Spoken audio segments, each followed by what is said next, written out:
I wonder if part of why you're struggling has to do with the fact that you are awesome and you look so good. And I know it's confusing, but it will make sense. So if I ran into you at a grocery store, Trader Joe's, my favorite store, I might think, wow, you're beautiful. Or wow, my guy, you are so handsome. Look at your beautiful family. Look at if I'm scrolling through your social media, I'm like, oh my gosh, these people are so impressive. Look at all the reasons they have to be proud of themselves. People don't see you and assume you're not doing okay. When people need help, they call you. When someone needs advice, you're the go-to. You are juggling a lot and you're keeping everybody fed and you're the one thinking about the appointments and you're tending to everyone else's needs.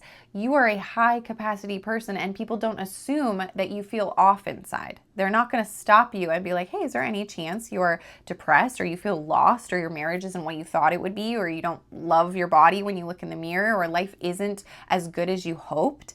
They're not going to do that because you look like somebody who's doing fine. Similarly, when I had cervical cancer, I knew something was off in my nether regions. After I had my third baby, I was like, something is not right. I go to a doctor and they're like, oh, I'm sure everything's fine. Everything's normal. No, you don't need an exam. You're fine. You're beautiful. You're young. You have 3 kids. They're healthy. Everything's fine. It took me going back. I mean, like, I don't think I'm fine. Like, I know I look fine, but I don't feel fine. Something's off. Eventually, someone looked closer and yeah, sure enough, it was cancer and we had to figure that out. Similarly to that, when I look back at photos of myself from a period of life when I was the most depressed I've ever been, I was living in Barcelona. Our home was beautiful. We had made more money than we'd ever made before. My husband had 1,000 abs. That guy never wore a shirt. He was so attractive and Eloise was like a little doll. And I look at photos and I am smiling. My smile is all the way up to here. Like I am constantly appearing happy and fulfilled and I'm getting my work done and I'm parenting and I'm doing all that I can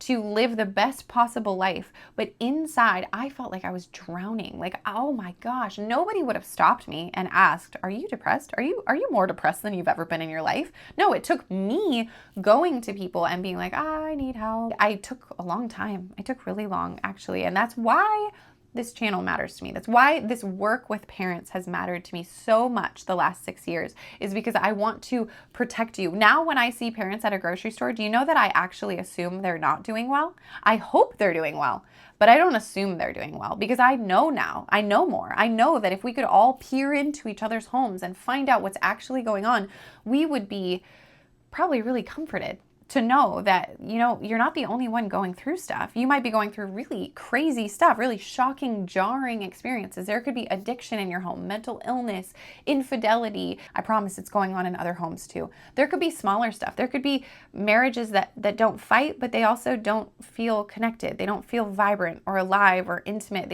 They're like ships in the night. Careers that are pretty successful, but inside you feel numb. You feel like you haven't done something that brings you joy in years. You don't remember what it feels like to go and just have a good time. You feel like you lost your spontaneity. I miss the color. The work that I do here has come from a passion to see parents love their lives. I know you love your kids. I know that about you. You're the type of person who comes online to figure out how to be better parents and partners and people. Like, you're amazing.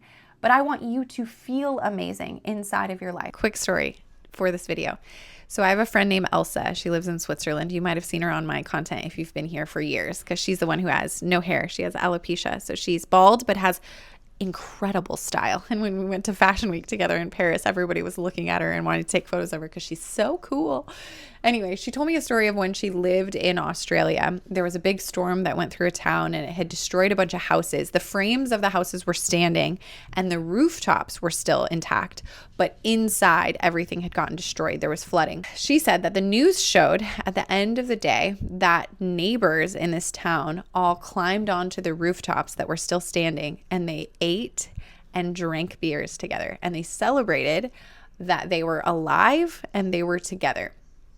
That image has stuck out to me for so long. She told me this story like 8 years ago, because that is how I hope my YouTube channel will be. I hope that it will be a bunch of us who are experiencing whatever storms life has brought our way. Some of us smaller ones, some of us bigger ones, but whatever it is, I want to be up there on a rooftop with you, eating and drinking and celebrating the fact that we are alive and we are together, and we're going to stay alive and we're going to stay together. Okay. So I'm telling you that now because I reference it at the very end of the video. I'd filmed this multiple times, so I thought I included the story in there, but I didn't. So anyway, at the very end, when I say something about being on the rooftop, just act surprised, act like you didn't know that was coming. But that's what I mean. I want to be on a rooftop with you. I want to celebrate that we are alive and we are together. Okay.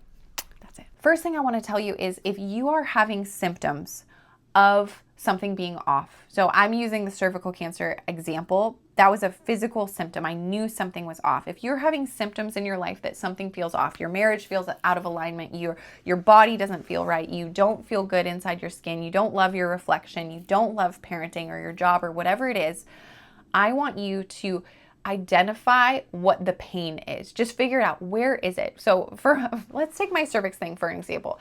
I was having lower abdominal pain consistently on a regular basis. It did not go away. Okay, interesting. Make note of that. You don't have to know how to fix it. I'm not asking you to fix it yet. I just want you to make note of it. Next thing we did, also I was having bleeding.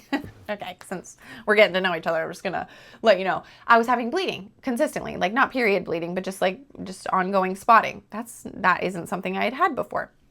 So you're figuring out what are your symptoms in your life that aren't going well. Maybe it is that consistently in your relationship with your partner, you're frustrated with them. You feel like you're parenting them. You're carrying their responsibilities on top of yours, on top of parenting. It's too much. I don't know. Whatever it is, I just want you to identify the pain. You don't need to identify the solution, okay? Next thing is I want you to bring that to someone safe and trustworthy.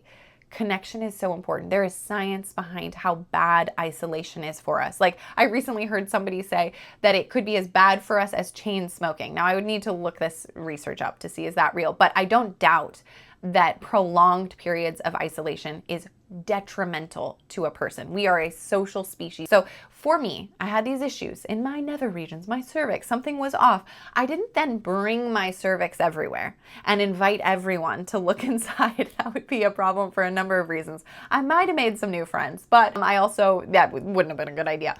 I want you to not bring your issues everywhere. And some of you know this. You're like, yeah, obviously I wouldn't, but I am a student of Brene Brown. I learned the power of vulnerability. So I knew that if you are vulnerable with someone, it invites them to be vulnerable too. And it's like a superpower and it's really important. Well, the thing that I needed to learn was that you don't go be vulnerable with everyone. In a few situations, in an effort to make friends with someone, I would share the deepest, darkest stuff, hoping like they'll share theirs and I'll feel normal and they'll feel normal and then we'll figure it out together. No. In a couple of occasions. One, it ended up being something that they went and told other people. So that is painful when you're working through something really scary and dark and then other people just start finding out about it. That is not ideal. So that wasn't a good idea. Second thing is I had people pull away from me because it was like too much. It was too shocking. It was too scary to know what I was feeling. And that actually made me feel worse. That made me want to isolate more. So for you, if you're going through something intense, obviously you could hire a professional, you could hire a therapist, you could hire a coach, you could join Very Good Mothers Club, our weekly community for moms. You could also, such shameless advertising, you could also join our 8-week coaching intensive for moms. This is only for 12 moms and we have the wait list open now, but it's going to start soon and it's a beginning and an ending, super high impact, life-changing experience. You could join that.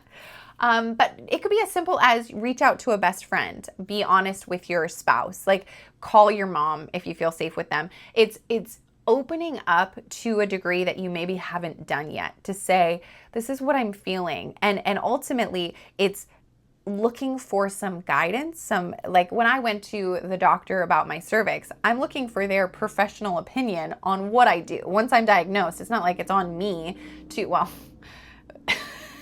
if you know anything about my journey, it did sort of feel like I was the one. I ended up meeting with someone who was like, so what, you want a hysterectomy? I was like, I don't know.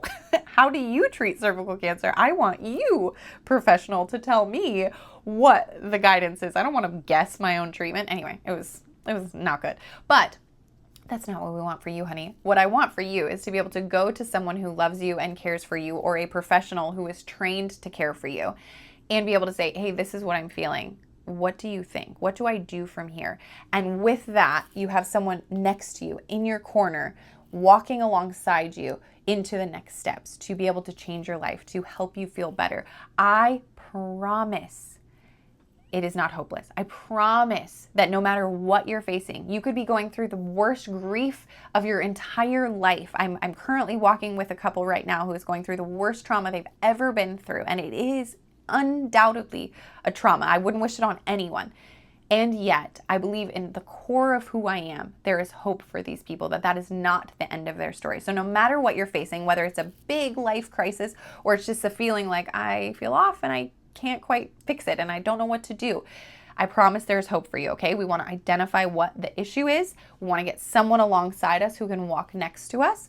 And then I want you to just start asking yourself some really basic things like, is it in your body? Is it lack of sleep? Is it diet related? Is it movement related? Do we need to exercise a little more? Do we need hydration?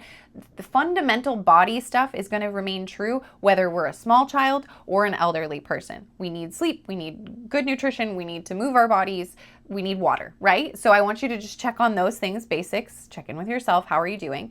Are you isolated? Perfect. We already added we need some connection. One great piece of advice that I got last week from a guy, he said, do one more thing when it comes to connection. One more thing, meaning if you're in a grocery store and you would normally say hi to the person who's checking you out, do one more thing. Ask, how was your day? If you already ask, how was your day? Do one more thing. Ask another question. Ask a follow-up question. Practice a social life. Practice being a connector. It will enhance your life. Psychologically, there are benefits to doing that. Do one more thing. If normally you would send a quick text, maybe send a voice message. Maybe give somebody a phone call. Phone calls sound so intense, don't they? Maybe they don't to you. To me, I'm like, ooh, it's a big deal to call someone. Even though I love talking, it just feels so big. But I want you to do one more thing. Okay, the next piece is if you're walking through life and you feel like your perspective's off. Let me give an example. So if I take out my contacts right now and I don't have my glasses in, I am so blind. I cannot see for the life of me. This happens to me sometimes, I take out my contacts and I don't realize it, that I've dropped my glasses on the floor. Do you know that I have to be crawling around the floor with my nose against the floor in order to spot my glasses? Like basically I will spot them by running into them. That's how I know they're there. So that's how blind I am. If I took out my contacts right now and looked out this window and you said, Jessica, describe your backyard. Okay, what I would tell you is that it is not very pretty. It is pretty blurry and there's some browns and some greens and I think there's some pinks and it's just not much to look at. You don't need to go. You don't need to come hang out in my backyard. There's nothing to see here. I would be wrong. That you could definitely come sit in my backyard. It's a lovely place. I would be correct as far as my view goes. I wouldn't be lying to you. I'd be telling the absolute truth. That is what I see when I look out these eyes into that yard. That's what I see. But I would be incorrect. My backyard is actually far more beautiful than I described. And what I would need is a perspective shift. I would need someone who can see better than me, someone smarter than me, to come along and say, hey, try these. And then I put them on and sure enough, oh my gosh, what a lovely yard. I had no idea. In our life, that happens to us. We have a perspective problem.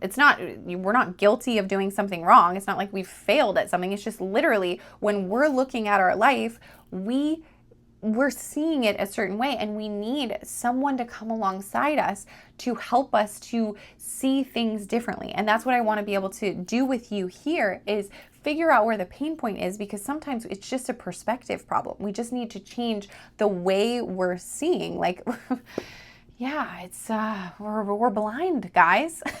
We're blind little buddies, and we need someone with better perspective to come along and offer a new way of looking, to be like, oh my gosh, what a beautiful life I'm living. I wasn't failing at my life. I just wasn't seeing it accurately, and I needed help from someone else to do that. If I didn't have contacts or glasses, I could be staring out this window for a very long time, and it still isn't going to change anything. I would still see badly because my perspective is off. I needed help.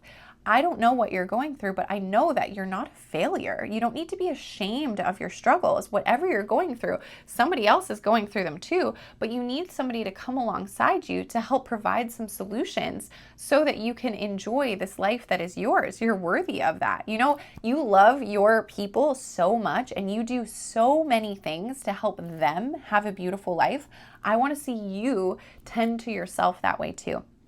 Last thing I'll say before we get off here is that sometimes we're walking around with a mentality that's shaping our perspective, right? I see myself do it. I will walk around feeling like I'm a failure. I can't seem to succeed at anything. If I get stuck in a thought loop that's like, yeah, I'm bad. I'm bad at life. I'm not successful. I'm not beautiful. I'm not smart. It doesn't serve me. And you know, it creates more of that behavior. It's similar to how if I just spoke stuff over my kids, you're a really great listener. You're a really loving brother or sister. You're really funny. I love the way you tell stories.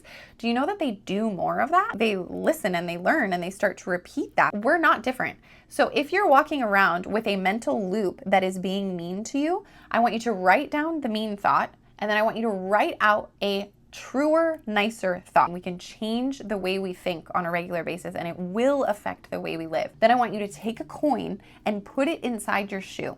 And all throughout the day, whenever you feel that coin move, I want you to tell yourself the true thought that you wrote out. It might be, I am really smart and I am incredibly good looking and I can figure out just about anything. It could be, I am safe. It could be, I love my life. I want you to be reminding yourself thing in you that is like, oh, this is what I want to believe about me. This is what I believe about my loved ones. So I want to believe it in the core of who I am so that you can love this life you're building because you're doing such a good job. I'm going to be here for the next 8 weeks. I'm going to be making videos to encourage you. I can't remember if I told you this already, but I had another series here prepared for you that I rewatched and it was so boring. It was so boring. And I did it because I wanted to impress you, because I learned how smart you are, how educated you are. I learned more about my audience and it thoroughly freaked me out. I was like, how are these people going to listen to me? Who am I? But then in trying to impress you and show you that I know what I'm talking about, I made the world's most boring videos and it is just not me at all. And so I'm not here to impress you. I cannot impress you. I can be a friend to you though. I can climb on the roof and we can do this life next to each other. And I will do my absolute best to help encourage your socks off, okay? So that you can be your very best. And it is such a gift to be able to speak into your life. I'm also going to do little pep talks on my YouTube shorts. So if you're having a day where you feel like I just need a little bit of encouragement, I'm going to do them for you. You know what I'm also going to do? I'm going to lose followers when I do that. So that's just always how it is. If I post consistently on YouTube shorts, the masses leave, but the right people stay. And I realized I just want to hang out with the right people, and you're one of them. So thank you for being here, and I will see you soon. You are so good. I believe in you. You could do this. And if you want more support, you know where to find me. I'll link all of the ways to get more support from me below. Okay, you're the best. See you soon. Bye.